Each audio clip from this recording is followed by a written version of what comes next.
Salut les amis! Aujourd'hui je vous propose le test d'un endoscope. De ça. Oups. Qui fonctionne en Wi-Fi. Donc c'est lui qui crée son propre réseau, donc on se connecte dessus avec le smartphone. Tout d'abord, c'est quoi un endoscope industriel? C'est un appareil utilisé lors de l'examen des cavités des machines qu'on ne peut pas atteindre facilement. Donc souvent on ne peut pas les atteindre si on n'a pas ouvert quelque chose. Voilà. On passe ça et on peut voir le résultat. L'endoscope que je teste n'est pas fait pour la médecine par contre. Voilà. Je ne détaillerai pas plus, mais voilà, il n'est pas fait pour la médecine. C'est un endoscope de la marque Depstech, dispose d'une caméra avec un système d'éclairage, qui est normal, qui envoie les images à votre smartphone via l'application. Donc c'est l'application du constructeur. On peut faire des photos et enregistrer des vidéos. Cet appareil dispose d'une batterie interne de 2000 mAh qui permet de le transporter partout. Donc on a à peu près 3 heures ou un peu plus d'autonomie. Le câble semi-rigide, donc c'est ça un câble semi-rigide, ce qui reste dans le même sens, on peut le plier et il reste comme ça.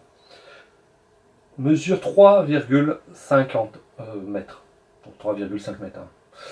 Donc ça vous permet d'aller un peu n'importe où, donc vraiment de pouvoir aller assez loin dans une cavité, donc je sais pas, prendre une bougie d'aération, une gaine, un siphon, n'importe quoi.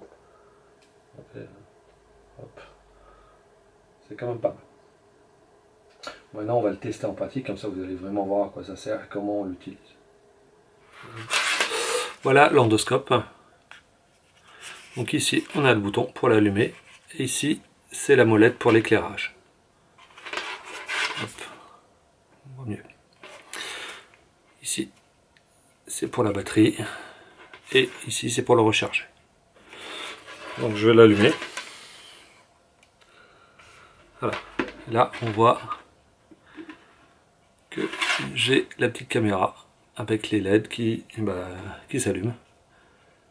Je peux diminuer, on le voit, la caméra. Je peux augmenter. Tout dépend là où vous allez mettre. Donc l'avantage, c'est que c'est assez simple à utiliser. On va le faire, on va maintenant l'utiliser en pratique. Voilà, donc là je vais mettre l'endoscope. Donc je le mets avec l'éclairage maximum. Je le mets ici. Vous pouvez voir, c'est super crade. Encore là je l'enfonce pas tellement, je peux vraiment le faire passer plus bas.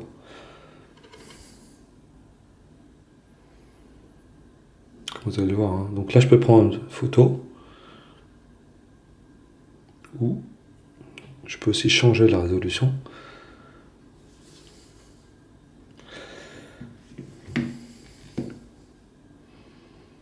Donc 1920 par 1080, 1600 par 1200 ou 640 par 480.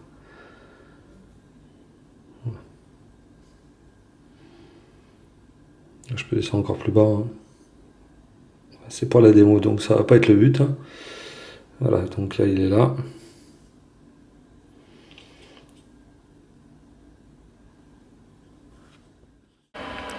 Voilà, par exemple là, l'autre utilité, donc pour moi en fait, c'est de le passer ici. Donc là je vais un peu vous faire monter. Donc c'est pour voir en fait, là c'est là que je vais passer une gaine en fait RJ45 et ça bloque, donc pour comprendre qu'est-ce qui bloque. Donc je peux le faire que sur 3,50 m, donc là par contre je serai limité.